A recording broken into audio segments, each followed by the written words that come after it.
Our next presentation is Medicare Margin and Reimbursement Drivers with Mike Nicols, Principal at PYA. As a reminder, this session will have 3 polling questions. Attendees must respond to these polling questions in order to receive CPE credit for the presentation. If you encounter any issues responding to the polls, please send your answer in the question pane and we will document them for your CPE credit. Credits will only be earned for sessions attended in their entirety. With that, I'll turn it over to Mike. Thank you, Laura, and very good morning and good day to everybody. So glad to be part of this event. This is not going to be a gap presentation, and hopefully as a result of this presentation you'll have some good takeaways. But a little bit about my background. I am a principal with PYA. I've been here for the last couple of years, but have about 40 years of healthcare experience, and of that the majority has been in consulting organizations, but certainly have worked in a number of provider settings as well. And so what we're going to cover today is we're going to look at some Medicare margin calculation. So that's not new, but hopefully it'll give you all something to think about today, as well as some ideas around improving your margin, and then again taking a quick look at the settlement process. And I think that there's something in this presentation for the cost report signers, the cost report preparers, the auditors, and others who are interested in the sort of the state of the state in healthcare.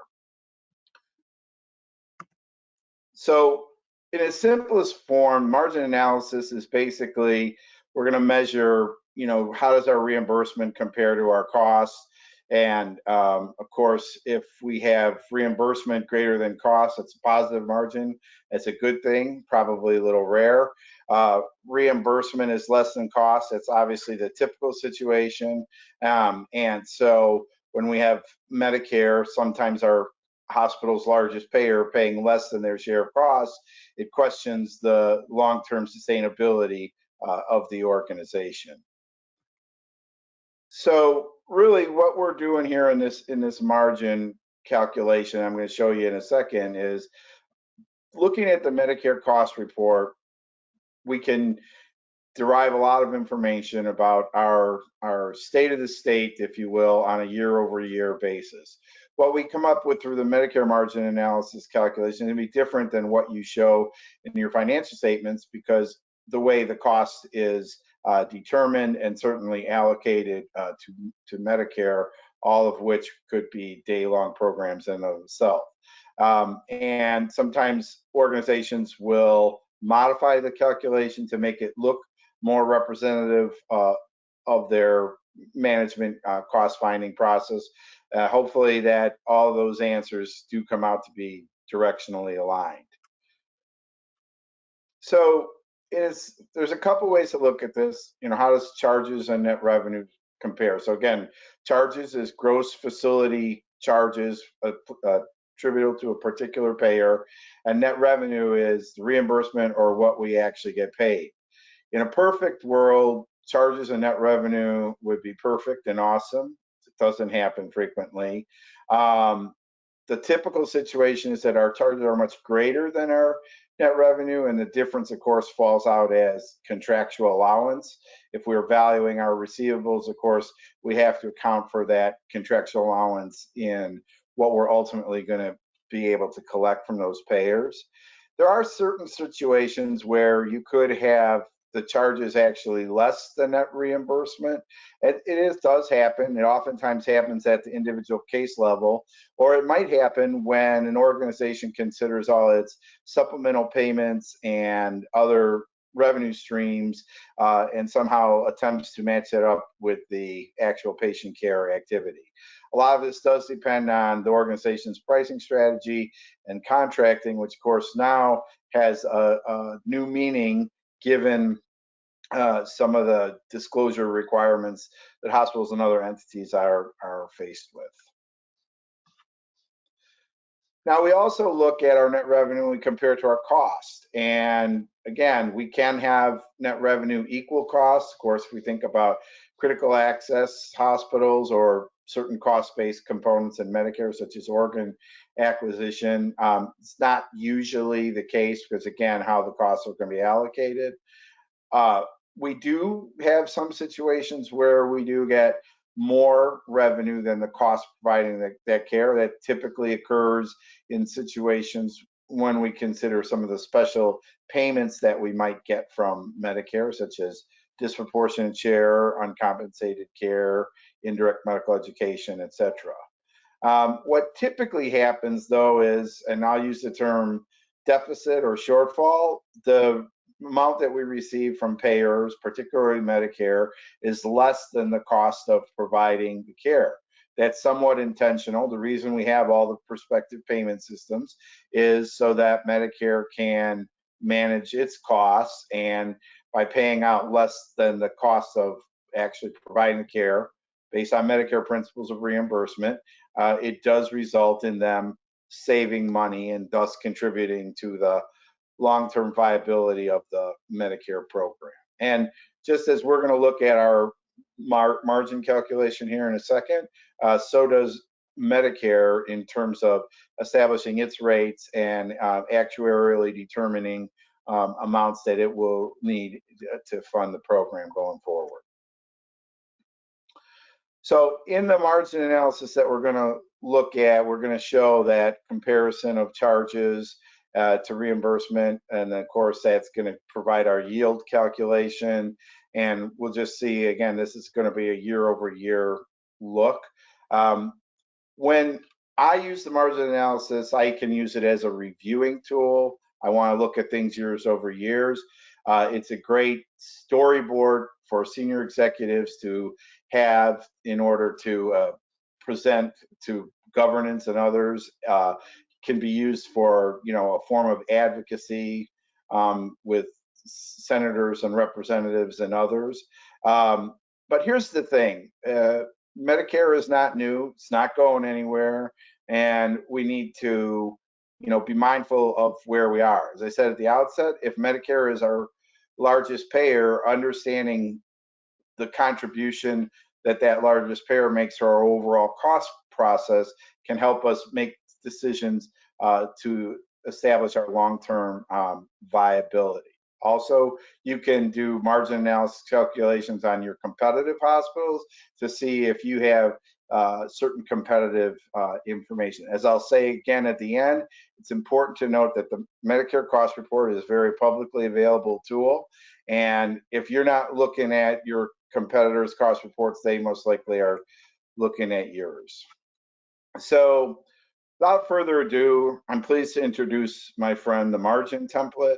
And it might be a little bit small on your screen, but basically what we've done here is this is a large hospital. We're looking at kind of, in this case, a 3-year snapshot, and we would call this the vertical presentation of it. Sometimes we do it, horizontally, but this one to me is better in that it looks more like a income statement sort of a deal. So just like your own income statements, we have charges, contractual allowances, Medicare cost, the reimbursement, and then that ultimately does come down to the margin.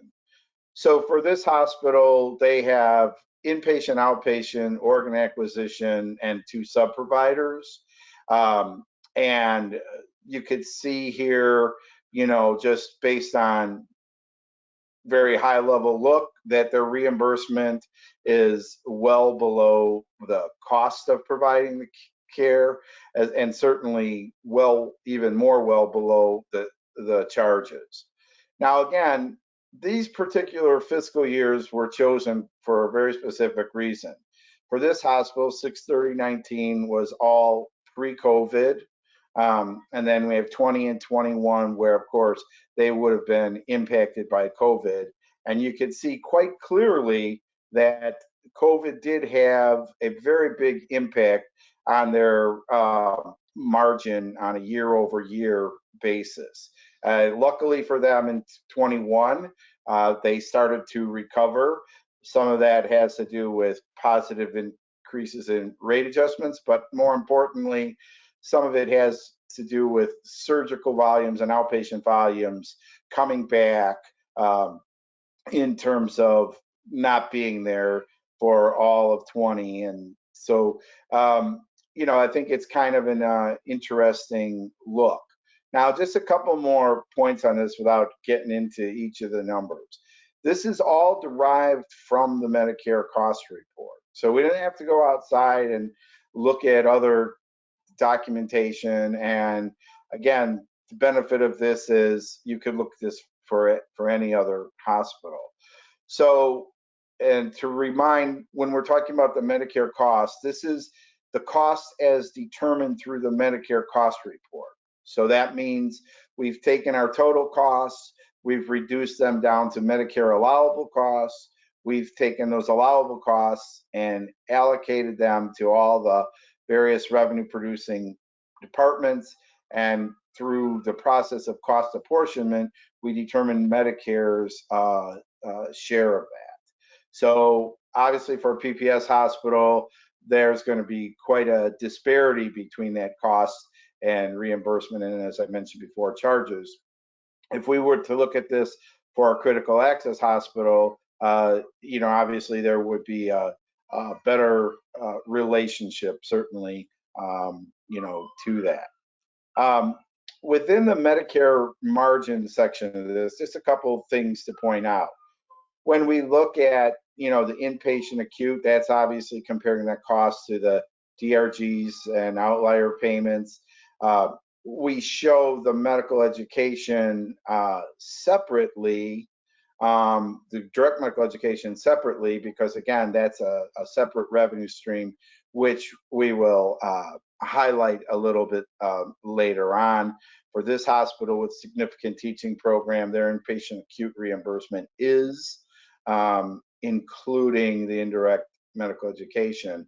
One thing to remember, though, that some of the areas that we do have reimbursement for, particularly indirect medical education and disproportionate share, the cost report doesn't allow us a mechanism to actually fully accurately calculate that cost. So we have to assume or say that the factors that Medicare has established is ultimately what that percentage of unreimbursed costs actually is. Now that's subject to debate, but that's kind of all that we have to go with.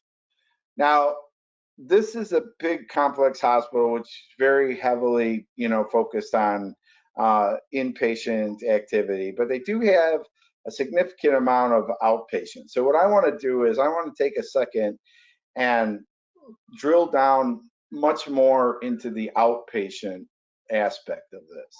What we typically see when we look at almost any hospital is that there is a very significant shortfall between the outpatient cost and the Medicare cost of providing that care. But that arises for a lot of reasons. Again, as I said, CMS, it's intentional that our reimbursement is less than our costs, but think about the timing of it. Outpatient PPS came online about 15 years after the inpatient prospective payment system had started.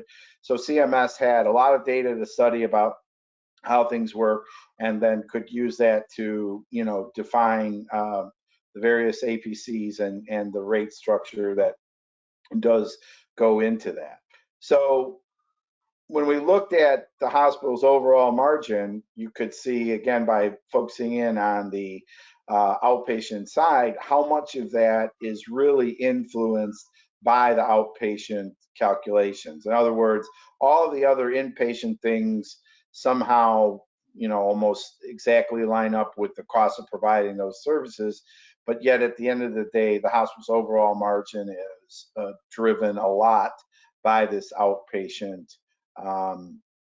reimbursement formula. So again, this is significant if we try to apply this to areas outside of Medicare reimbursement, where we think we might have to focus more heavily on trying to identify ways to improve our outpatient reimbursement from other payers. Again, because of the shortfall that this Medicare calculation really does create. Yes, there are a pittance of items that are still cost reimbursed, but for outpatient services, but the bulk, the majority of it is certainly through the APC systems. And again, one other point about this margin calculation is that it does not include all the things that are not in the cost report, like screening, mammography, laboratory, and the therapy charges, which are subject to fee screen reimbursement. Yes, you could modify the calculation to include those. Again, it would just be a matter of adding a degree of precision, but directionally, it's not going to change from what we see here. Obviously, one of the big takeaways is we could see that for this particular hospital, COVID had a devastating impact on their outpatient Medicare margin contribution, and I think that will be somewhat continuing. Now, here's maybe the first bullet point for items to consider improving your margin is if your hospital could qualify as sole community hospital status, it does get a 7.1% bump on the outpatient APC reimbursement. And that can be very significant for many sole community hospitals. That is really where the benefit of sole community hospital status does come in. And again, more things are being done in outpatient. What's that going to do to the margin? We're also down the road looking at alternative care settings. How is that all going to impact the overall margin calculation? So I think with that, it's time for a quick polling question, Laura. Thank you. Our first polling question is, does your hospital calculate its Medicare margin on an annual basis? Yes, when the cost report is completed. No, we use a different method to calculate margin. We apply an overall cost to charge ratio approach. No, we do not calculate it. We are not a hospital. Remember, you must fill out the polling question in order to receive CPE credit. You will have 30 seconds to answer.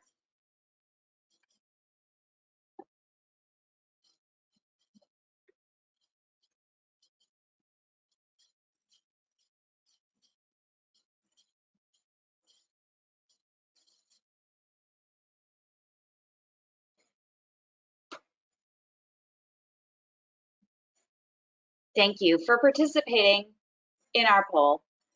Now I'll hand it back over to Mike. Thank you, Laura. Yeah, I think for those of you who are doing the margin calculation once completed, that is, give yourself a chocolate milk star for that. For those of you, who don't use that method, I would encourage you to evaluate how the results that you're calculating do compare with the template that we're sort of suggesting.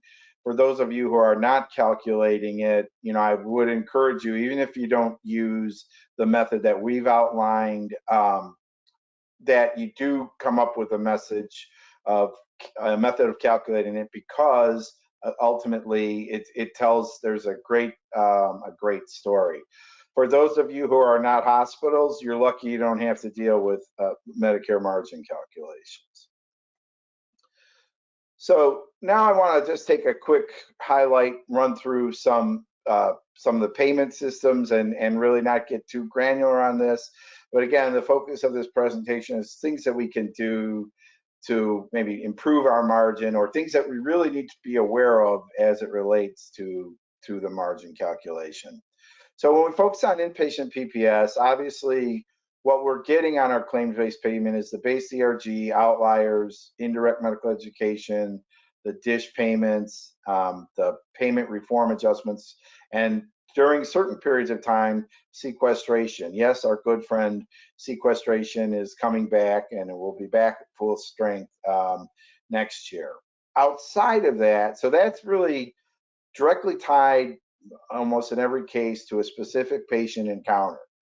There's a number of other types of items that we get reimbursed for that are outside, we think of those as being more institutional and not necessarily tied to a specific patient.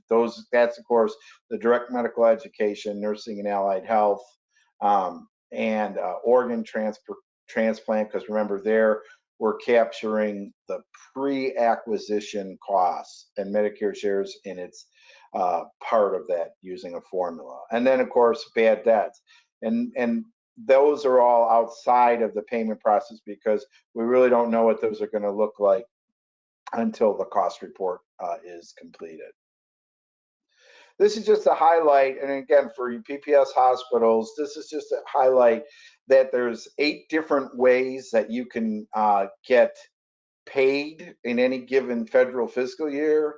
Those have to do with whether your wage index is greater or less than 1, whether or not you submit quality data and are a meaningful user, whether or not you submitted quality data and you're not a meaningful user, whether you didn't have quality but you were a meaningful user, or the dreaded last bucket, hospital did not submit quality data and is not a meaningful user.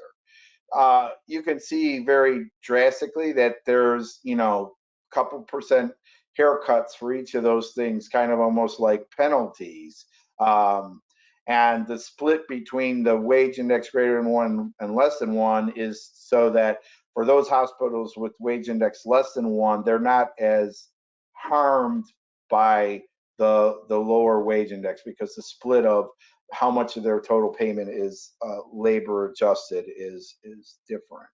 So again, every year, so right now we have the federal fiscal year 23 proposed rules out there. Within the next few days, we should be seeing the inpatient final rule, which will govern your payments beginning October 1st of this calendar year and going through September 30th of next calendar year. So key takeaway here is know what your rate is and know when it's going to be changing, and understand how you can influence that. Again, there may be as many different types of hospitals on this call as is represented by these 8 rates. This is just a calculation from MedPAC of how the PPS system works, just more for reference, more than anything else. And this is a schedule that we've actually developed where we can break down the payments for any particular hospital year. We use what they call the impact file to identify the factors that the MAC, Medicare Administrative Contractor, is using in order to pay claims on an interim basis. Now, some of these things are subject to final cost report settlement. Those, of course, would be the disproportionate share, the uncompensated care pool, and the indirect medical education adjustment. And similarly, operating and capital would be affected by those. So, takeaway here is to build this calculation for your own hospital, because it has enterprise-wide value. The revenue cycle folks can use this to make sure that the payments they're recording are correct. You could use this for budgeting purposes, other financial analysis, and then understanding how things are really coming together within your organization. And like we're demonstrating here, showing it on a year-over-year basis, so you could see where some of the big drivers are, where the changes are. So the point here is, like, CMS will publish the rule, and all the associations will say you're going to get a 2.3% increase. And you could say, yes, we will, except for there's going to be a lot of other things that are offsets to that. And when we really drill down into our hospital-specific payment factors, we see that it's quite a bit different number in those calculations. Over the last few years, there's been a lot of conversation about outliers. So outliers are when we have cases that are based on the cost of providing the care using Medicare cost to charge ratios are outside a range based on typical similar DRGs. Now, what has happened over time with these outliers is that the threshold has significantly increased, which I'll show in a second, and that has the effect of reducing the number of cases that qualify for outliers. As we're going to see in the next couple slides, the other thing that has happened as hospitals have increased their charges, the amount of outlier reimbursement can certainly change based on the billed charges. So here we're just kind of showing like year over year what the threshold has really changed. And again, you can see that's a very significant change in terms of those thresholds. And significant point there is that for forever it was really very stable number, and now over the last couple of years it has gotten very significant percentage changes. So again, monitoring where you are with the outliers. Now, one thing what happens with outliers is the MACs have a cost to charge ratio that they use for calculating them, and there is a provision that allows the MACs, if there's a certain change in the hospital's cost to charge ratio, to actually recompute and take back outlier payments in excess of that amount. So the thing you want to watch out for is understand what the cost to charge ratio that's being used in that calculation, how current, and has your cost structure changed such that your cost to charge ratio is going to fall outside the thresholds. So this, again, is probably intentionally small because it's a very detailed calculation of the outlier. But here's the point. With the cost to charge ratios that are typical now, 25 to 30 cents on the dollar, the amount of charges that a typical hospital would have to have in order to generate any outlier reimbursement at all would be probably north of $150,000 to $200,000. So while you may get a pittance of outlier reimbursement, you're going to have a lot more contractual allowance, and so I think operationally you do want to manage outliers, and you want to understand where there are potential issues for should this case really be an outlier, and what do we need to do from a case management standpoint to really kind of control whether or not cases are going to fall into outlier bucket. Again, this is an inpatient calculation. There's a similar calculation for under the outpatient PPS. All right, polling question. I get to breathe. Thank you. Our second polling question is, does your hospital train interns and residents in an approved training program? Yes, we sponsor resident training programs at our hospital. Yes, we receive residents from other institutions. No, but we are looking into establishing a program. No, we do not participate in training residents, or we are not a hospital. Remember, you must fill out the polling question in order to receive CPE credit. You will have 30 seconds to answer.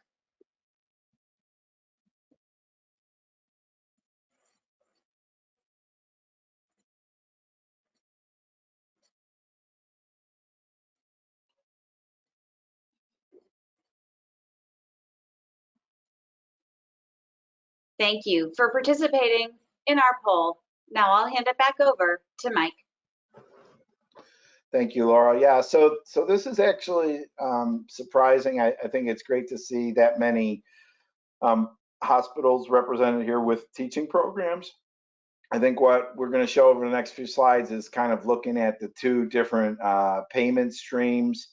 And I would say for those of you looking to establish a program, there is as much art and science that goes into that. So, you know, carefully consider going down those roads. There have been recently some legislative changes to help certain hospitals, particularly those in rural areas, establish new programs. But it's not something that should be lightly undertaken. And for those of you who are not hospitals, you should be thankful for those hospitals that are teaching residents, because that's the source of your future doctors. Okay, so wait a minute, went back here. Okay, so IME. So we have to remember there's two payment streams related to medical education for training interns and residents in approved training programs. Back when PPS started, hospitals said, we're going to be teaching residents, they're going to be a little bit more inefficient than the typical non-teaching hospital, so we're going to be adversely selected as far as prospective payment system methodologies. Congress agrees. We have the IME payment, and it's basically to provide additional level of reimbursement to hospitals based on their teaching intensity. And their teaching intensity, Medicare defines as the number of interns and residents and available beds. In this context, we're talking just about the inpatient PPS IME. There are separate IME formulas for rehab and psychiatric sub-providers. Now, what you have to remember is, again, this is paid to the hospital so that they can to make them whole, if you will, so for the indirect costs associated with operating or having residents involved in the care of patients. This has absolutely nothing to do with the actual cost of operating the program. That's covered under a separate reimbursement stream. But typically what happens is that hospitals, from an operational standpoint, will combine the two revenue streams. And of course, medical education always wants to get credit for all the revenue. So this is just a high-level example. What we try to do throughout this presentation actually is, to some degree, tie this to that margin calculation that we started with. So again, the key drivers here is our count of residents, our available beds. Those things can be managed and tracked. We have a statutory formula to measure that teaching intensity that hasn't changed in a very long time. And our DRG volume is obviously what the payment is driven on. So here, the key thing is, remember that this is a payment adjustment for both Medicare fee-for-service amounts as well as the managed care claims. In order to get the managed care part of the reimbursement, the hospital must do what they call shadow billing or zero billing.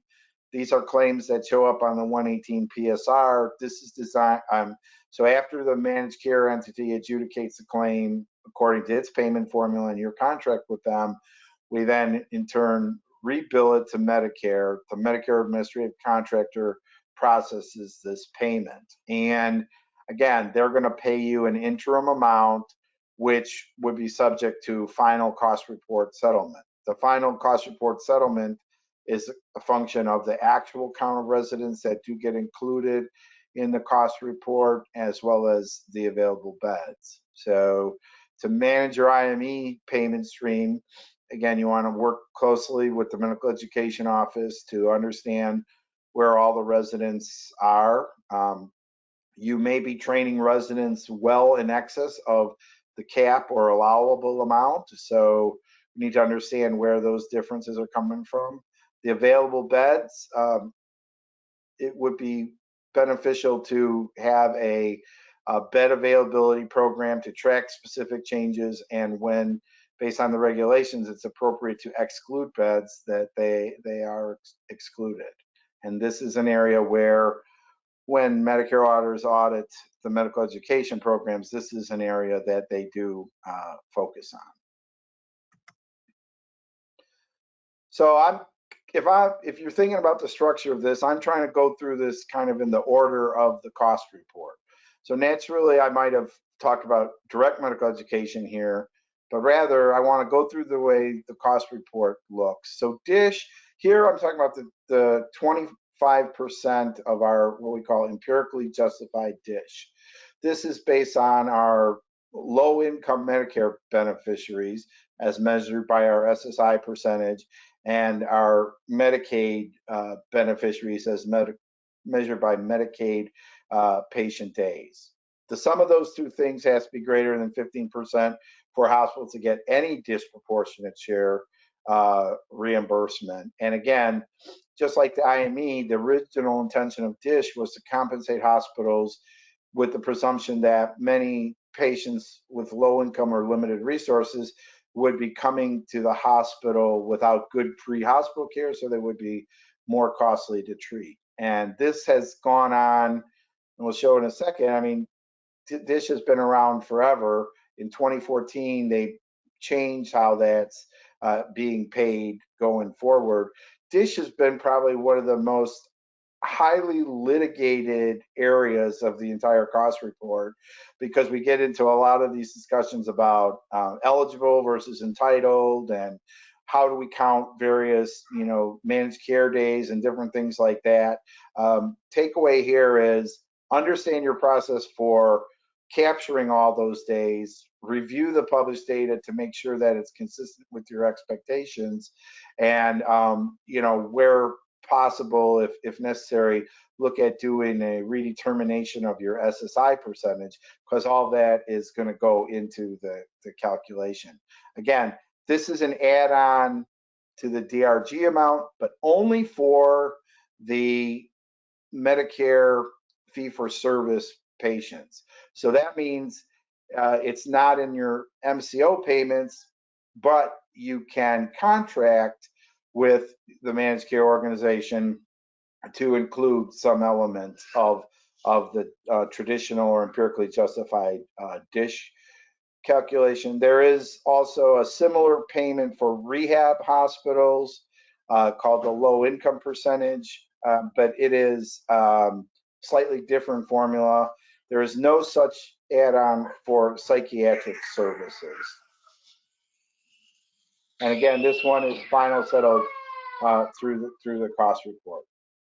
That's my grandson in the background, in case you all heard. So anyway, this is a simple calculation of the DISH, traditional DISH calculation.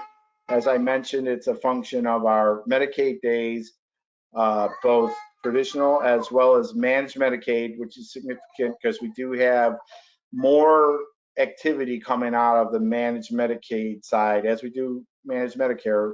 So be very mindful of all of the contracts that you have that may include managed Medicaid, so we can get those included in the calculation.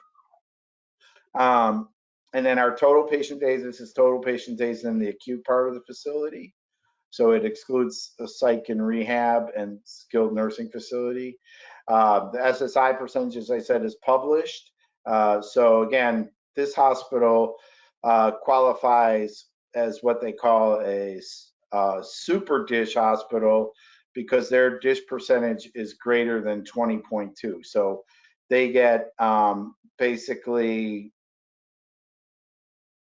82.5% of the difference between the 20% and the 37.89, and then a minimum add-on of 5.8.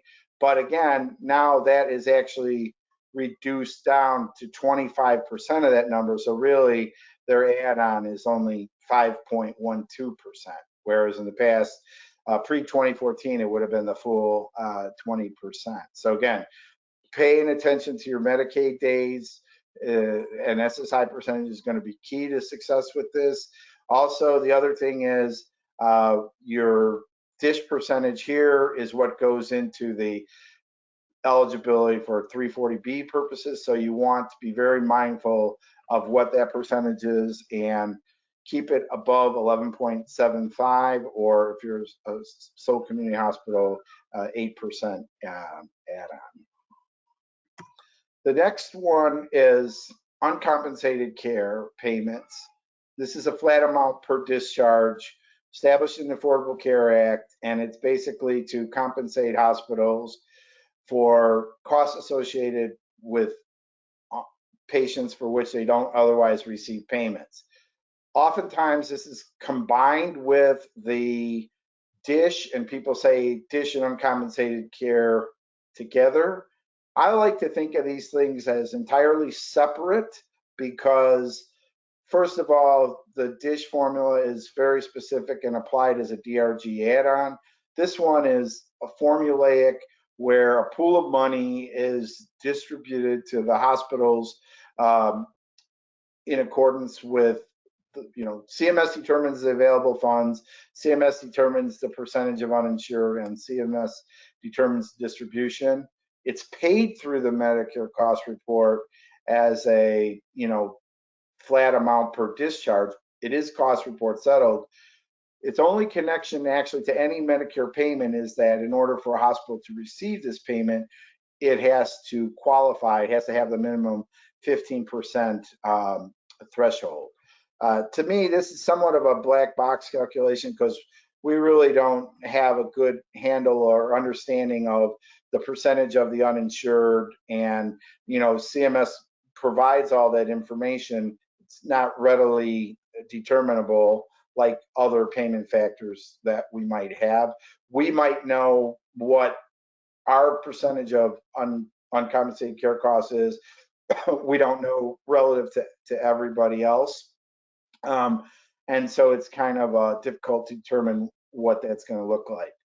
Now, this is actually one of my favorite slides.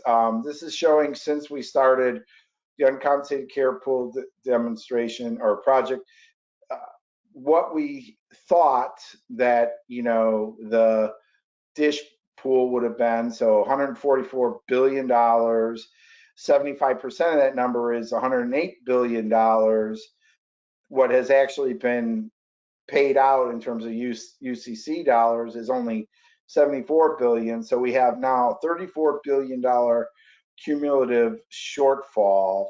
So really a way of thinking about that is that, that's $34 billion that hospitals aren't getting that really they would have otherwise received for disproportionate share. And this is significant. This is probably one of the most important numbers anymore in your cost report and from a policy standpoint as well. Now, again, as I mentioned, CMS publishes this data and calculations, and we see, based on the 23 rule, some of the states with the largest reductions and a handful of states with only very nominal increases. So, hospitals in those top 5 states, I mean, they've had some significant adjustments to account for, or they will need to, assuming that there's no changes between the final rule and the proposed rule. Now, when you drill down into this data, you would see that the concentration of these large losses is made up of a few very specific hospitals. And so again, how your hospital is faring with that, you need to work very closely to make sure you're reporting the information correctly so you don't contribute to being among the states or hospitals that are losing out on this. Now, keep in mind that the uncompensated care payments really is it's not really appealable. So you have to do everything you can to make sure that the cost report is prepared correctly on the front end and that you're identifying all the appropriate areas of reimbursement. This slide here is showing, for that same hospital that we looked at before, what they're getting from the empirical dish, $6 million, what their uncompensated care pool payment, just shy of 8 million, so shy of 14 million, whereas under the empirical dish formula by itself, they would have gotten 24 million. And this is a very typical example where we see these shortfalls. So again, the hospital is incurring, based on a statutory formula, $24 million of costs associated with treating the low-income Medicare beneficiaries and the Medicaid population, and they have this large shortfall. And you can do this calculation and see, very much on an individual basis what that would look like. Real quickly on the payment reform adjustments, a lot of these things came out of Affordable Care Act. Hospital acquired conditions, bad things happen to good people in hospitals, so Medicare isn't going to pay for those any longer. That's basically what that is. Sometimes hospitals, not entirely of their own accord, there are patients who need to be readmitted, and Medicare is again reducing payments to account for those situations. Those are two lists that you really don't want to be on in terms of Medicare payments. And value-based purchasing, it could be either positive or negative. That's certainly the importance of reporting quality data, is how all of those things are determined for your organization. These are hospital-specific payment factors that enter into your total rate setting process. Okay, so I just want to take a couple minutes and talk about direct medical education and Medicare bad debts. And as I said before, these are really outside the claims process. We might think of those as, you know, more macro or institutional type costs. On the medical education, this is the payment the hospital receives for the paying of the operations of the medical education program, the salaries of the residents, salaries of faculty, support costs, etc. The reimbursement is based on a per resident amount that for most hospitals was established well a number of years ago when they established the per resident amount, so hasn't really kept up with inflation. And again, just like IME, you may be training more residents than you're getting reimbursed for, so that does create a shortfall within your organization.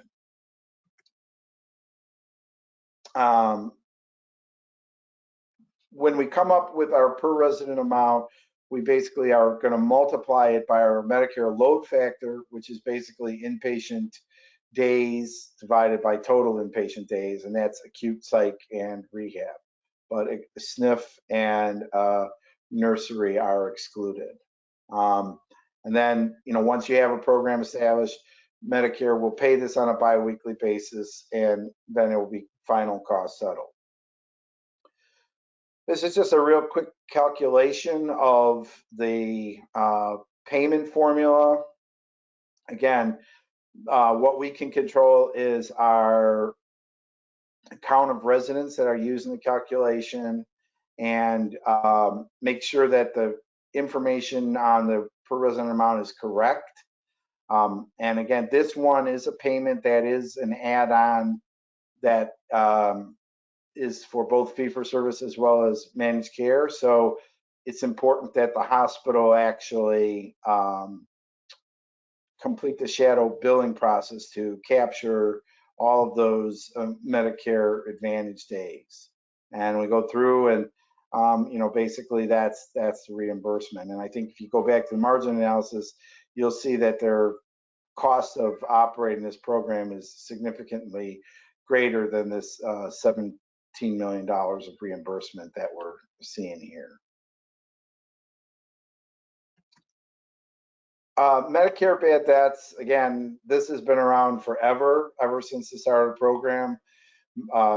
Congress said if a patient is unable, we don't want to have there to be any barriers to hospitals treating Medicare beneficiaries. So if they're not able to pay their co-insurance and deductible obligations, the hospitals can get reimbursed for them through the cost reports. Whatever we determine to be our unreimbursed deductibles and co-insurance statutorily, we only get 65% of that. As a result, some hospitals maybe have reduced their effort on bad debts and have focused more on, instead of the traditional bad debts, which might be harder to classify or claim in a cost report, have focused more on the crossover bad debts. These are patients who are both Medicare and Medicaid eligible. In a typical situation, Medicare pays, they're the primary payer. The claim crosses over to Medicaid, and they make a determination that the Medicare payment formula resulted in a greater payment, so they don't pay anything. Once the hospital has that non-payment determination, they can claim that on their cost report right away without going through a formal collection policy, which they would need to do for the traditional bad debts. Now, and that traditional collection policy often can span several years depending on the hospital specific process. Medicare has historically tried ways to really reduce the reimbursement for bad debts. In fact, has continually tried to eliminate it entirely, and somehow it always manages to survive. Okay, so this last schedule here is a settlement summary. So for those of you involved in the cost reporting process, this is looking at, like, again, this is just an inpatient example, but we've talked about all the different types of reimbursement that a hospital could get for inpatient services, and we want to compare that to their payments to determine the final settlement.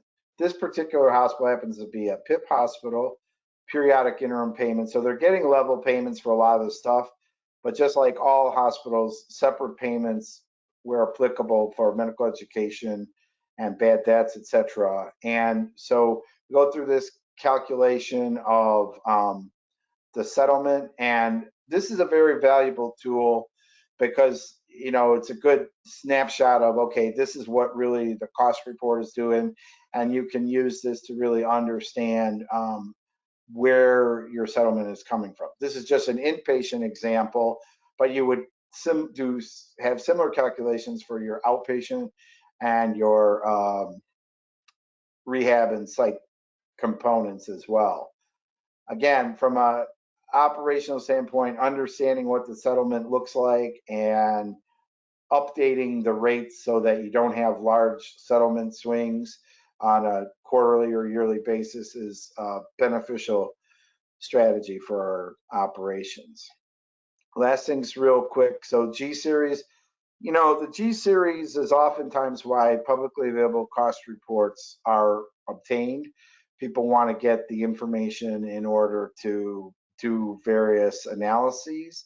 However, the G series is often one of the more overlooked areas within the cost report. People just kind of don't give it the attention they need and try to just make sure it balances and maybe ties to the audit financial statements. I would encourage you all to spend a little bit more time with your G series, because again, that's what people are oftentimes getting your cost report for. One last polling question and then one concluding thought. Laura, real quick. Thank you. Our third polling question is, are you the cost report signer? Yes, I am the CEO. Yes, I am the CFO. Yes, but I'm not sure I should be. No way, or we are not a hospital. Remember, you must fill out the polling question in order to receive CPE credit. You will have 30 seconds to answer.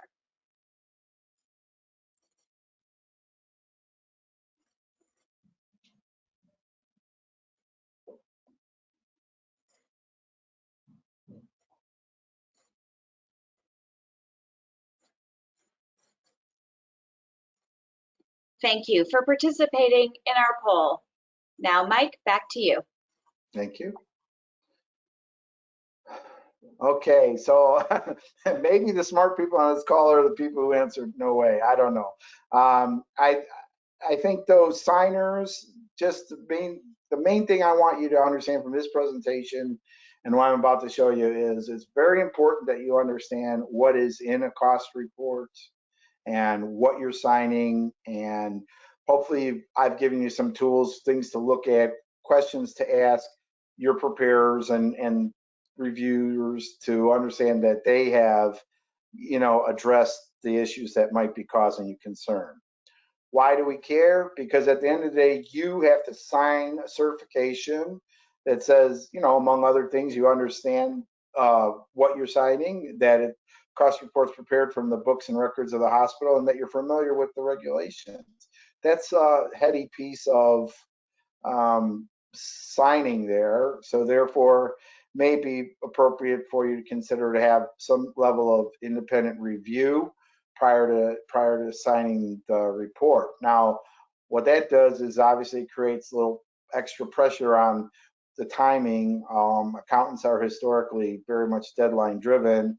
And so if you need to add in extra time for the cost report review, it's going to add some or backfill a little bit of the time that they need. So I just like to leave you all with this friendly reminder about the obligation of the signer. And for those of you preparing the cost report, just a reminder that you want to be mindful that somebody within your organization is going to have to basically sign off on the work that you've done.